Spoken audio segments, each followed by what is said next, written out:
aguanta mi vida, soy la que sacude mi vida, soy la que aguanta mi vida, la que la transforma en magia mágica con flor de moringa, sanándome desde la cepa, este es mi camino de vida, bajo menguante creciente y luna llena. The music genre we know as salsa has a long historical trajectory that can be traced to Africa, Spain, and the fusion of musical and cultural African and Spanish traditions in Cuba, the last Caribbean island to abolish slavery in the late 19th century. This meant that African traditions were well preserved until then. But salsa achieved its distinctive style in New York City, and some of its early influential figures include Mario Bauza and his vocalist brother-in-law Francisco Machito Grillo, who formed the big band Machito and the Afro-Cubans. They created a new sound that fused Afro-Cuban rhythms with jazz sounds drawn from the African-American big band tradition. Arsenio Rodriguez, the blind virtuoso of the Cuban tres, a guitar with 3 sets of double strings, is also important. He put the conga, an African drum, on the bandstand, which gave Afro-Latinos, who were at the forefront of this musical revolution, a sense of overt pride. But while salsa is deeply rooted in Afro-Cuban rhythms and style, it has a unique New York City identity because its main proponents and audience were and continue to be Puerto Ricans, who became the largest demographic Latino community in New York City following World War II. Because this group migrated into the civil rights and Black Power movements, the music they created is quite cosmopolitan, and in its earlier years, it was very justice-oriented, reflecting an identity grounded in the urban experience and solidarity that Puerto Ricans shared with their Black American brothers and sisters. The other big band names are Tito Puente, a New York-born Puerto Rican, and Tito Rodriguez, of Puerto Rican and Cuban ancestry.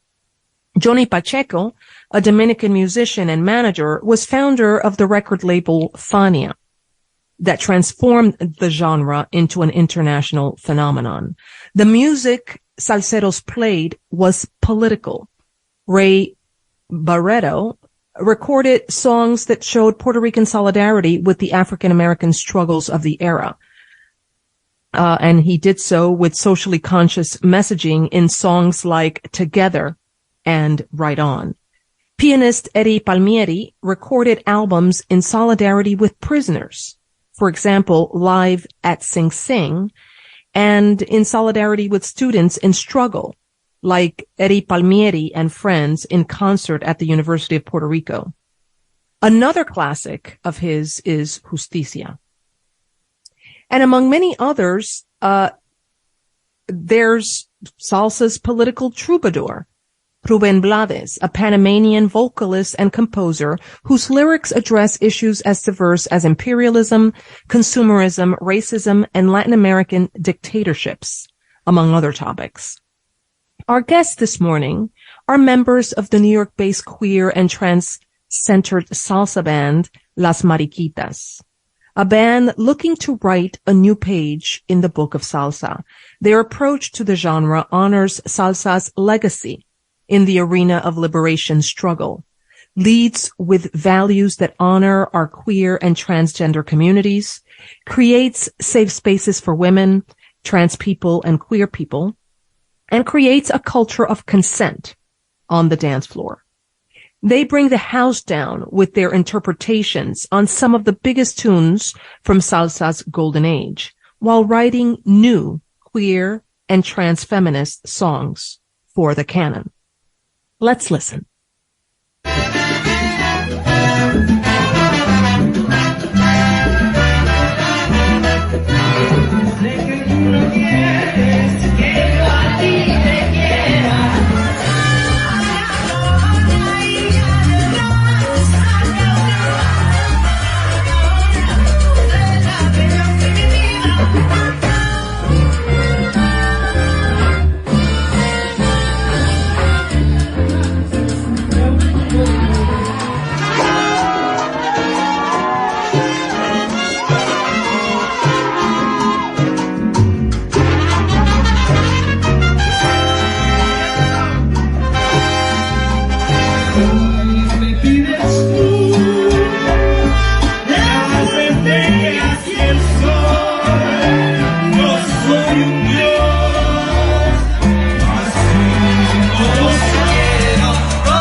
Mírame la belleza del mundo, y en lo bello de mi ser, ay, cómo te quiero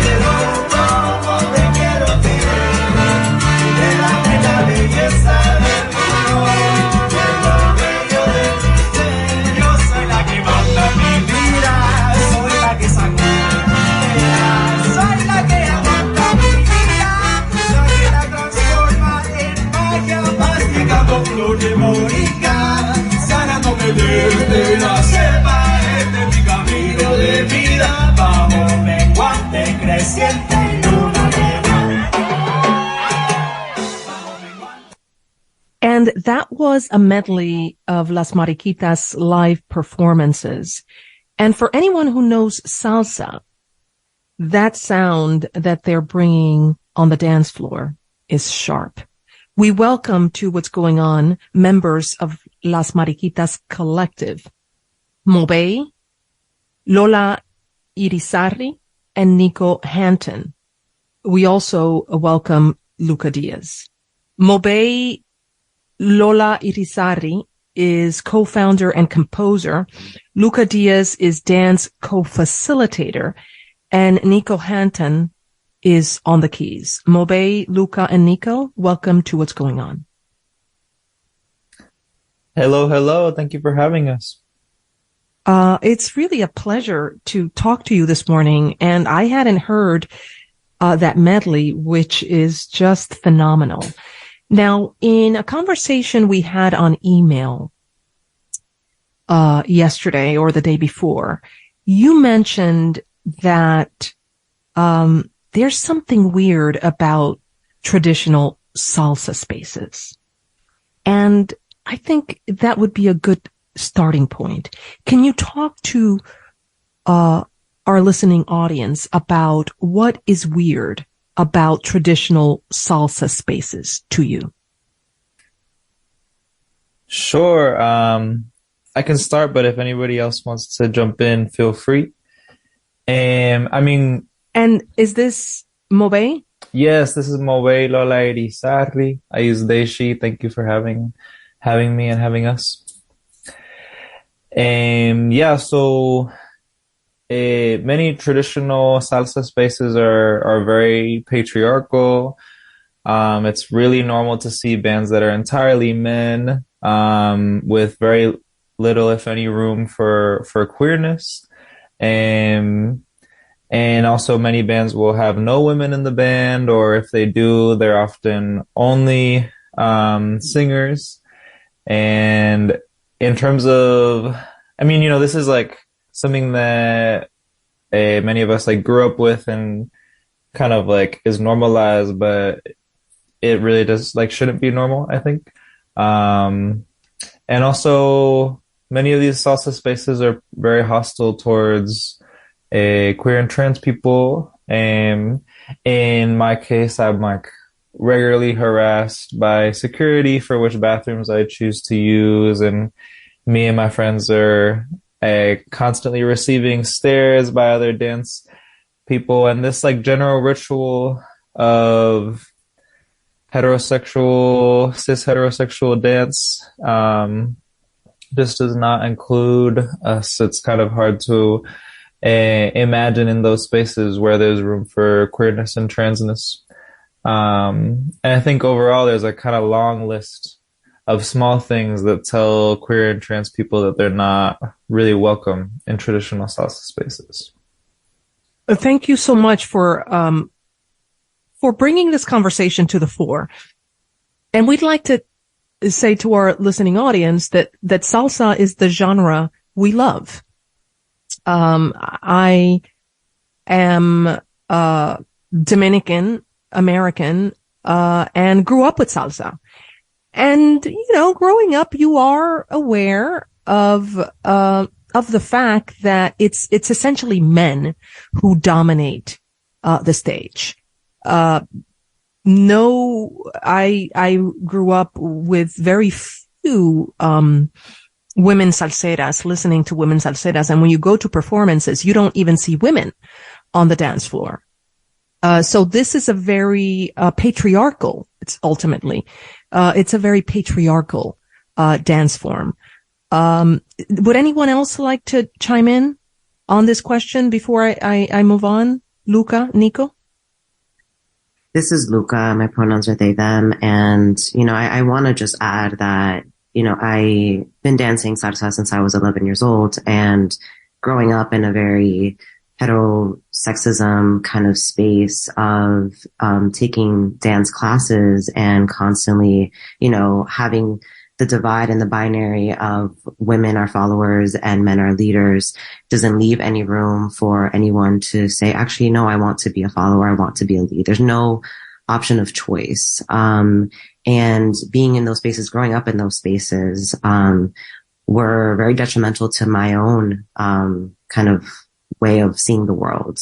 And then social dancing in other spaces, seeing kind of what Lola was saying, predominantly all male bands, and being in the dance space, there wasn't really much room for dancers who weren't able to do tricks and do fun dips of that nature. And, a lot of the times the people that were doing those things were very white, very skinny women, cis women that would dominate those spaces. And me being a thick person, I wasn't really, I had to go through a lot of other kind of things of, being socialized as a woman, and also dealing with my own body and being told that my thickness was not accepted, was not great.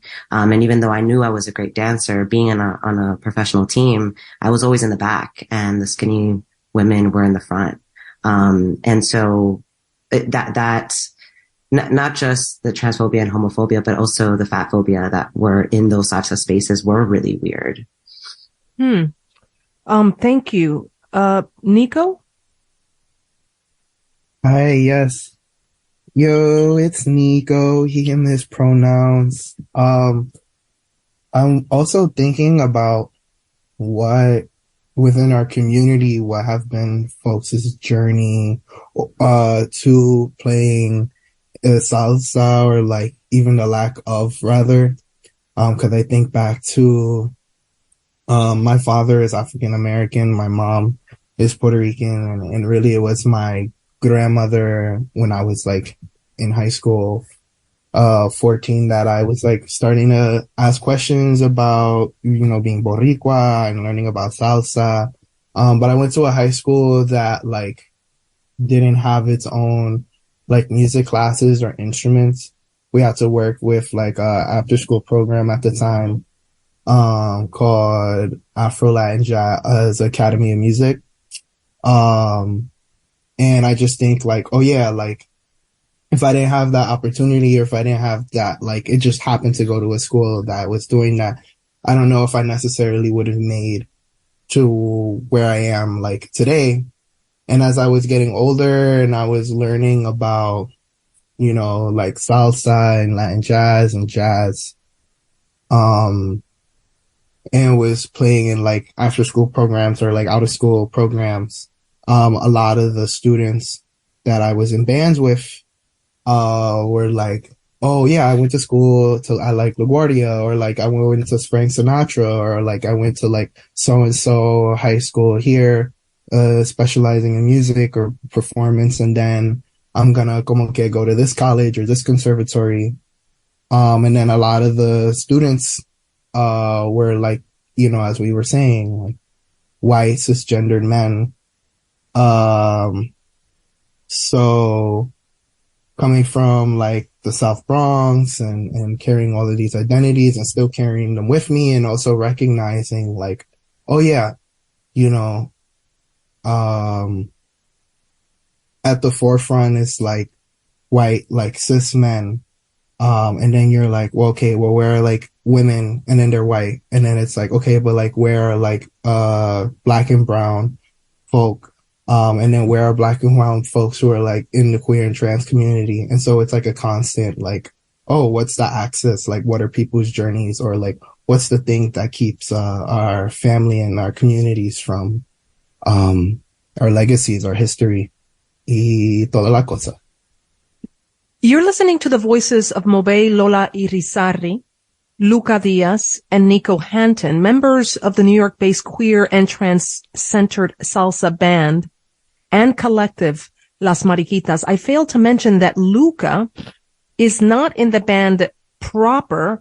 Luca is part of the collective as the dance instructor that begins or you set the stage before the performance with salsa lessons. You're listening to WBAI, and this is Johanna Fernández, your Friday host of What's Going On. And we want to take calls later on. The number to call is 212-209-2877. Once again, that's 212-209-2877.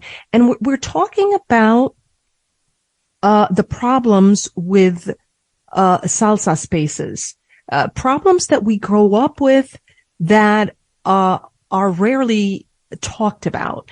And so I want to hear about how you came to decide one day that you were going to change the landscape and the history of the music genre you grew up with, that you loved, but that felt oppressive to you. Should we start with Mobey? Sure.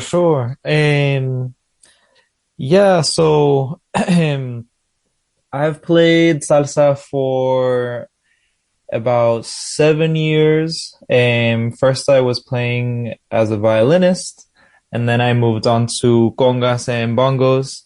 Even since I was a teenager, I've loved salsa. I have a very formative memory of, I grew up listening to salsa my whole life. But I have a very formative memory of watching Cheo Feliciano sing Tite Cure Alonso's song Anacaona with Fania All-Stars from their Live at the Cheetah concert. And ever since then, I kind of knew that I wanted to learn how to play that music, but it's very complicated music, and I didn't have really like access to learning about it until I was in college. But after I graduated college and had moved to New York City, I was constantly going to shows in the salsa scene, and also making a very strict effort with myself to always show up as my full self, regardless of kind of what I expected in those spaces. So I would pull up in skirts and makeup and earrings and just dressing how I wanted to dress. And often these spaces were really unfriendly to me. And I would make a point to go with other trans friends, and, we would have a great time, but there were spaces that I didn't feel like I could go to alone, and da-da-da-da-da. But I remember leaving a few shows being like, I can't believe we don't have salsa spaces that are safe for us. I can't believe we don't have salsa spaces that center us, that value us. And also I was getting bored of, I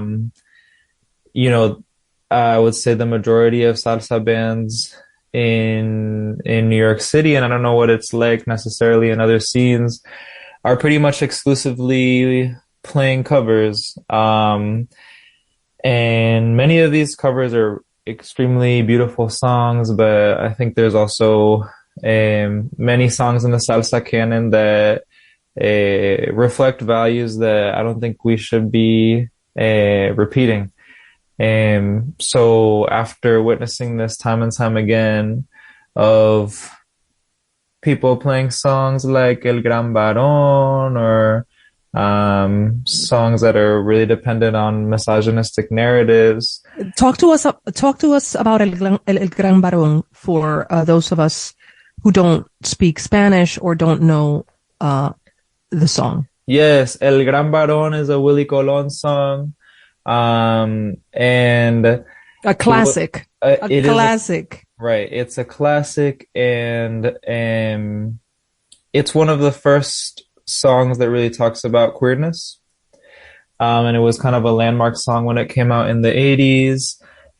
There's I found out recently that the composer didn't intend it this way, but it was received because it's about a trans woman who loses touch with her family due to transphobia, and eventually passes away from a mysterious illness. And since it was the 80s, a lot of people assumed that she had passed away from AIDS. Mm-hmm. And, you know, not to discount how important that song might have been at the time. You know, in this day and age, like the coro of that song is like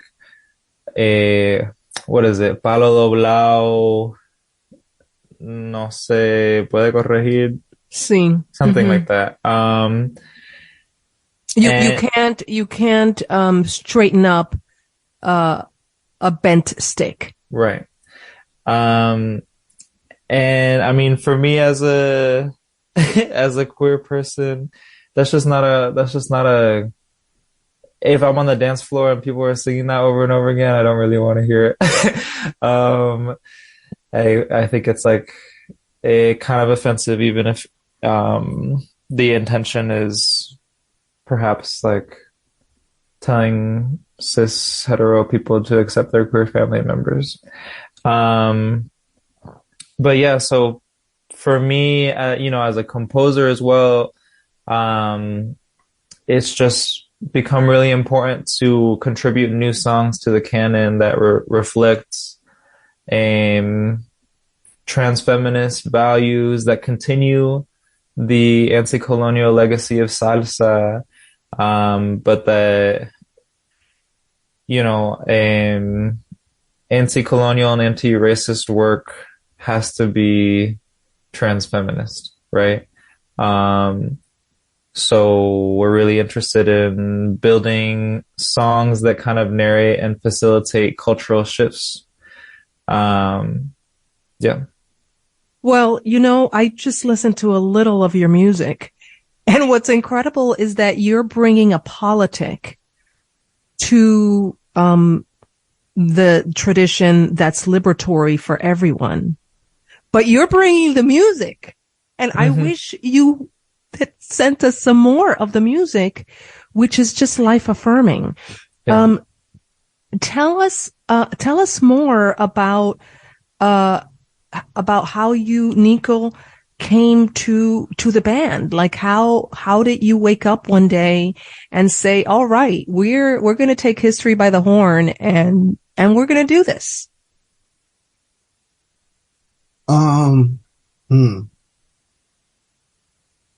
Well, I know there's a story about a wedding.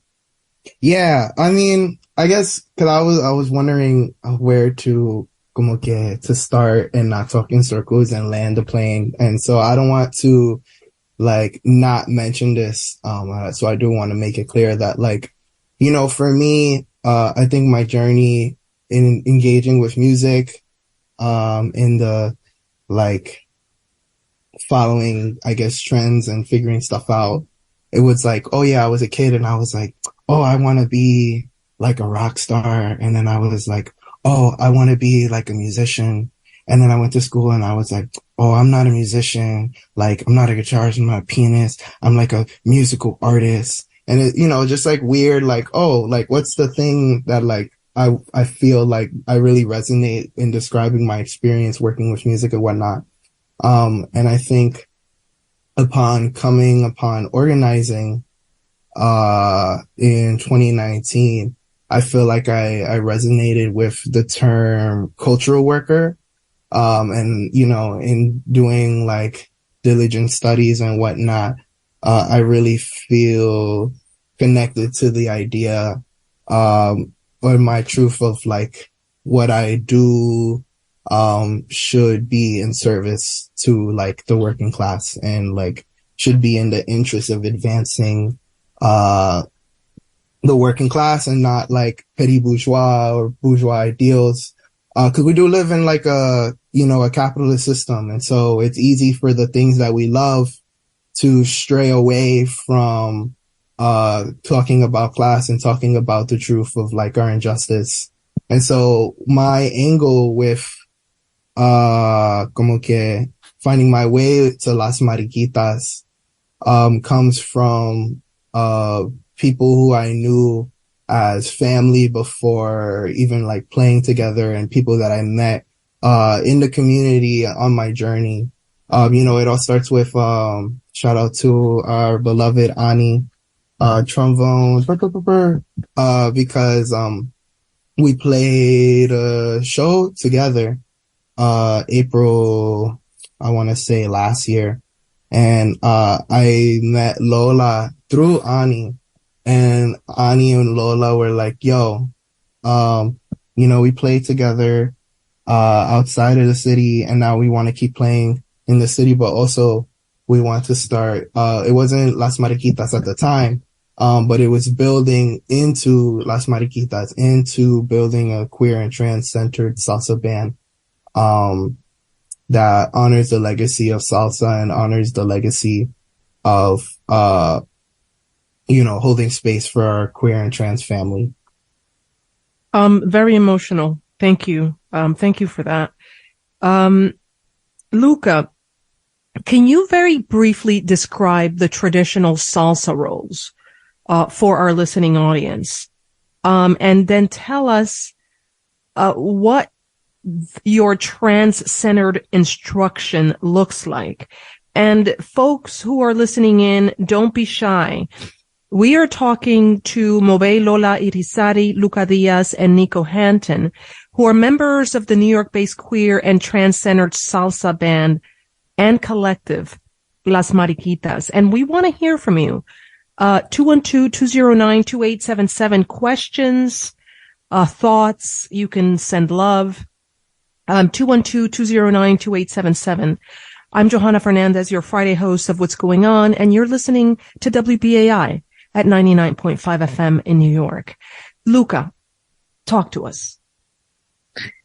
Thank you. I want to just start by saying that, I found out about the Mariquitas through a community member of mine who sent me an Instagram story of Lola looking and the Mariquitas looking for a queer and trans salsa instructor.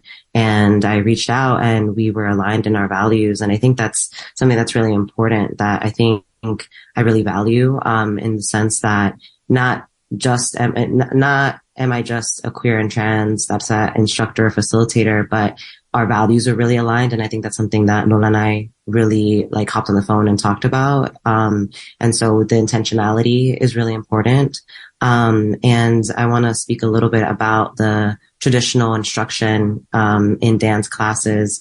It's very much divided in the sense of not just footwork, but also styling. And I want to say, there is something beautiful about the fluidity of masculinity and femininity in styling, in salsa. There's nothing wrong with it. I think it's more about the instruction and intentionality of saying this styling is for women and this styling is for men.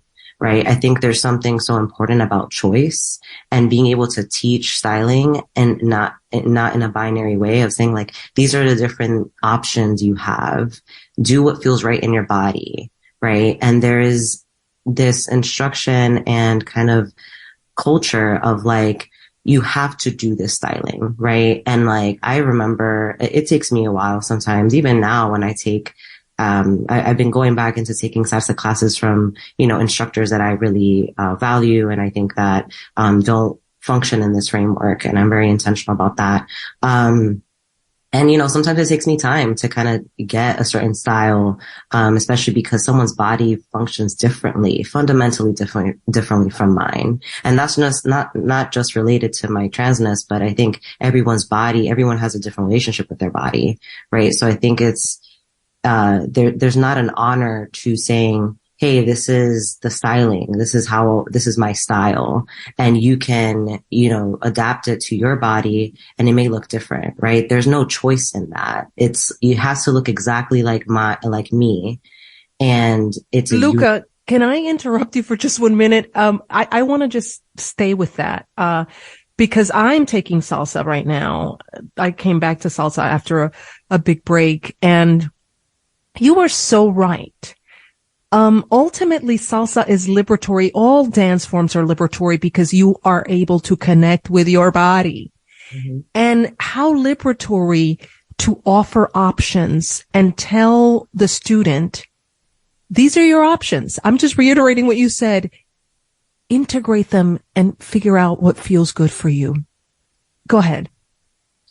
Yeah, I think there's something so valuable around telling someone like, hey, this is one choice of many. And that's, what I'm saying in terms of what they don't do is the things that I'm doing, that I'm implementing in when I do instruction, when I, facilitate a short workshop before the Mariquitas play. I'm sharing with them, like, I'm a guest in this genre, right? Like, my family is Cuban. I'm Cuban. I come from African, Cuban ancestors. But I'm still a guest in this, genre, right? And I'm still a guest in this dance, even though I've danced it for many years. There's so many different ways of moving your body. And what I try to encourage is do what feels right for you, right? We all have a different and complex or liberatory or euphoric relationship with our body. And we could challenge our bodies, but also we shouldn't always look the same. And I think that's something that, like, in traditional heteronormative salsa spaces, there is this like need to be in uniform, which is a very, capitalist, very racist, very sexist, homophobic, lens of like, we all have to look the same. We all have to be in uniform. And I mean, we can really talk about that in other ways that we see that in this country, but it really is perpetuated in a lot of heteronormative salsa spaces. And so I'm really trying to steer away from that. I'm really trying to ground everyone in their own body and do what feels right in your body. You don't have to look like me. I want you to look like you.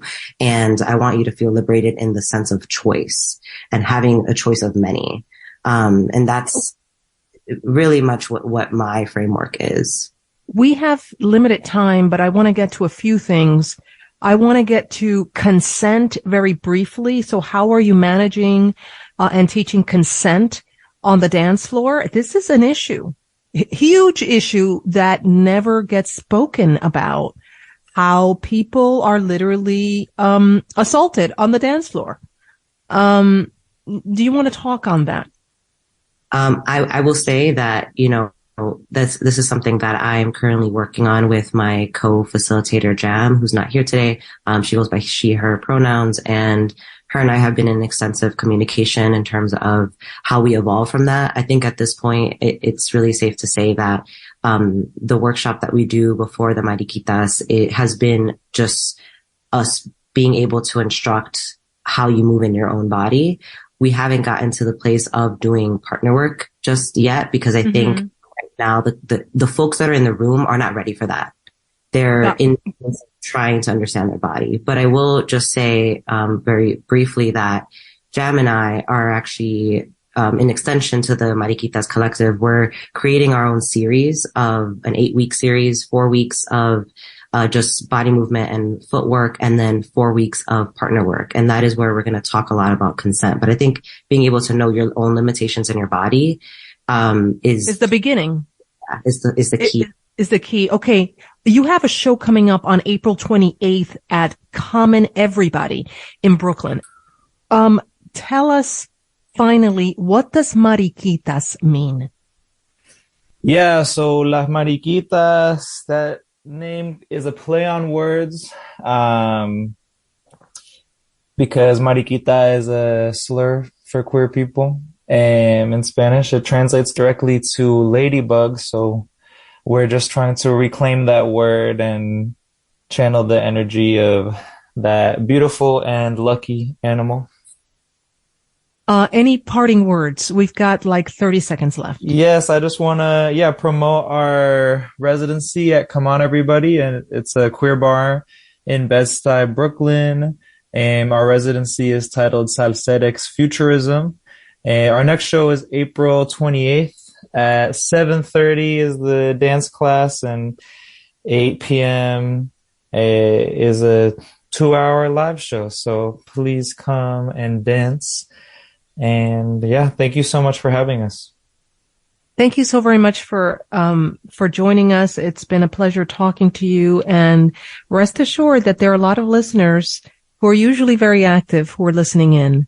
You've been listening to the voices of Mobey, Lola Irizarry, Luca Diaz, and Kneeco Hanton, members of the trans-based, queer, and trans-centered salsa band and collective, Las Mariquitas. Thank you so very much for joining us. Thank you.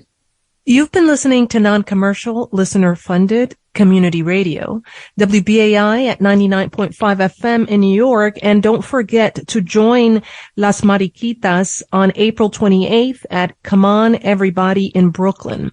It's 7:55 a.m. and 66 degrees in Central Park this morning, Friday, April 14th, 2023. We're rebuilding the world together with Las Mariquitas and ushering in a new day. This show is produced by Marcos Maldonado Cruz. He was central to bringing us this beautiful story. Our executive producer is Linda Perry, and Michael G. Haskins is back with us as our board operator. I'm your host, Johanna Fernández. See you next Friday.